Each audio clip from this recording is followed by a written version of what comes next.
Всем зимний теплый привет. На связи Харьков. Наступил февраль месяц 2025 года. Харьков переживает не только военные будни, атаки российских БПЛА, обстрелы, но и аномально теплую погоду. В городе с начала года уже было зарегистрировано 5 температурных рекордов. Температура воздуха достигала почти плюс 10 градусов. Из-за теплой погоды местами начинают появляться подснежники, а у главного входа в Центральный парк растут тюльпаны. Тюльпаны – это весенние цветы. Они начинают прорастать, когда температура почвы стабилизируется на уровне плюс 5, плюс 10 градусов. Для успешного роста им нужен холодный период. Луковицы должны пройти стадию охлаждения при температуре плюс 2, плюс 9 градусов в течение 12-16 недель. Это активирует их развитие весной.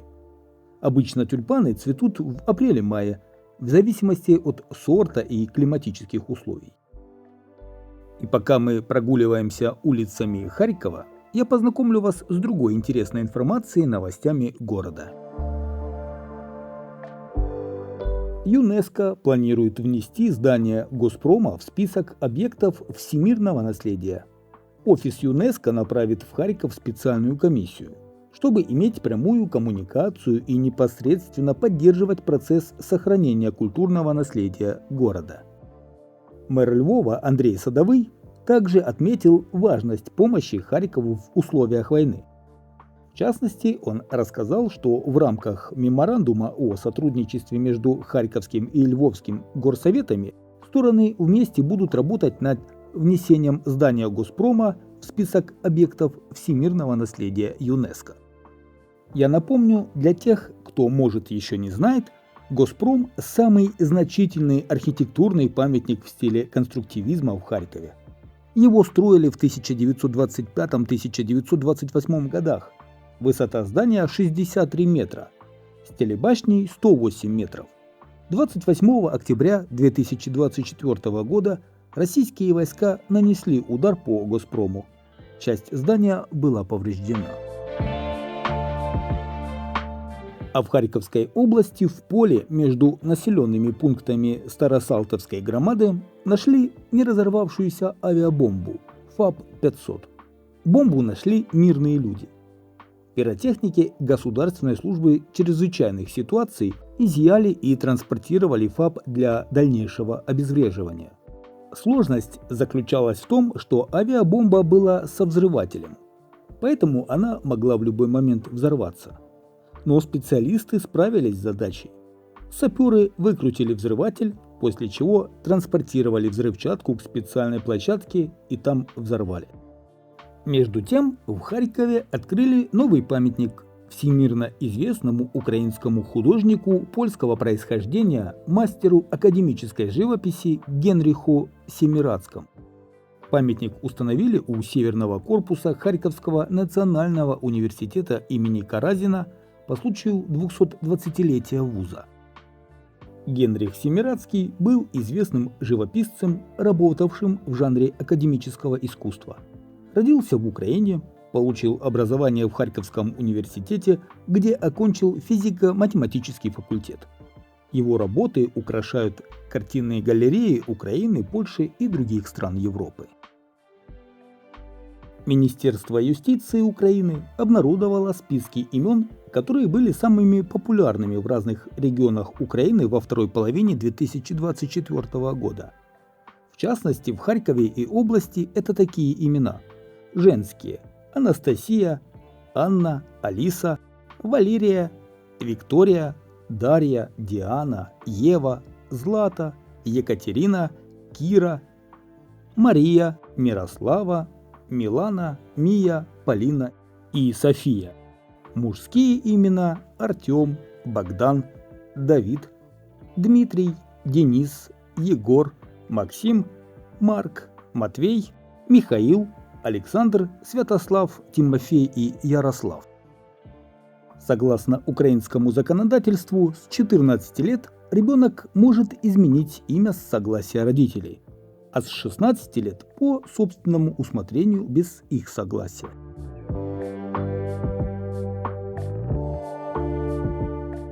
Давайте теперь поговорим про пенсии, средний размер которой на Харьковщине не превышает 6000 гривен.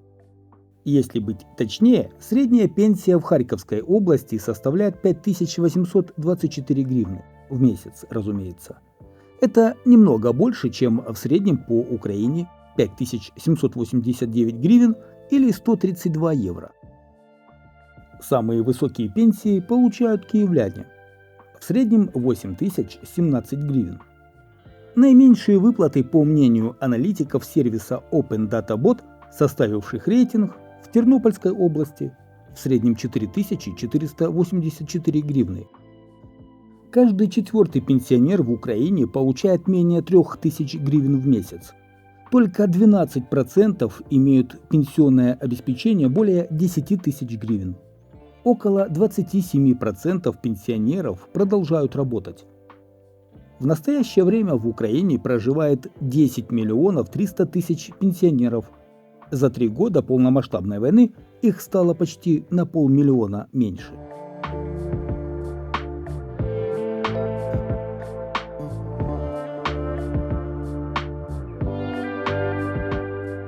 Друзья, а вы узнали улицу, по которой мы сейчас совершаем прогулку?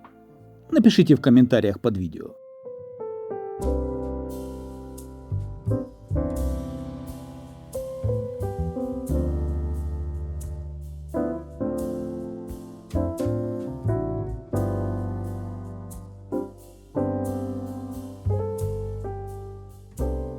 Чешский город Брно скоро подарит Харькову 20 троллейбусов.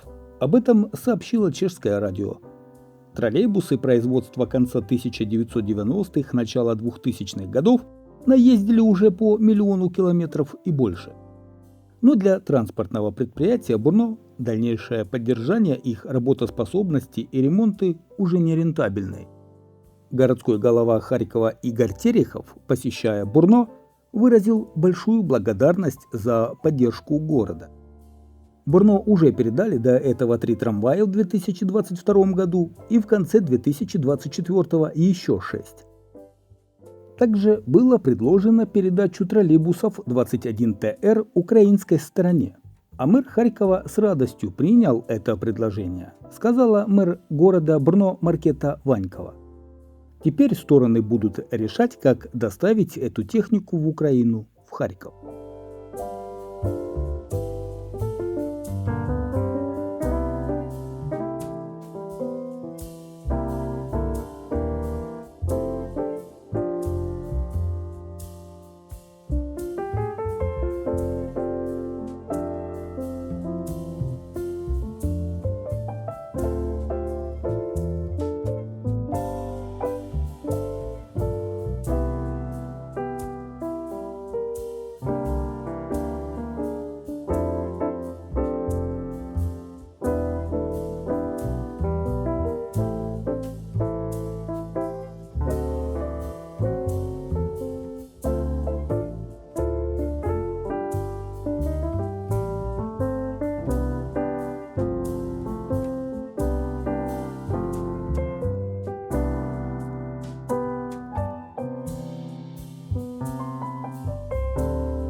Яким росіяни завдали удару по місту Харкова.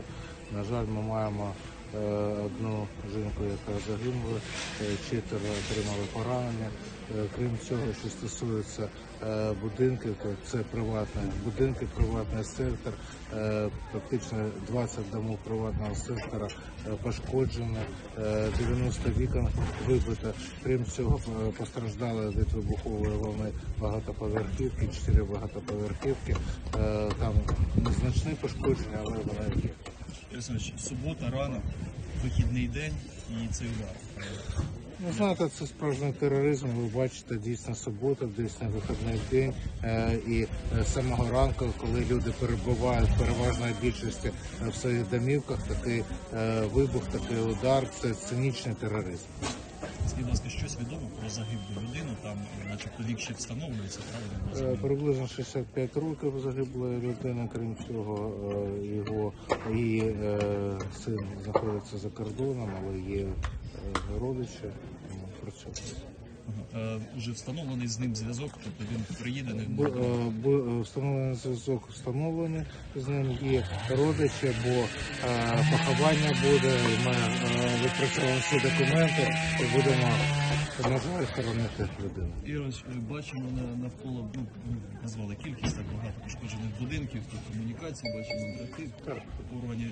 Ліквідація наслідків, скільки може зайняти часу? Ну, ви ж бачите, що ми після того, як нам дозволили, одразу приступили до ліквідації.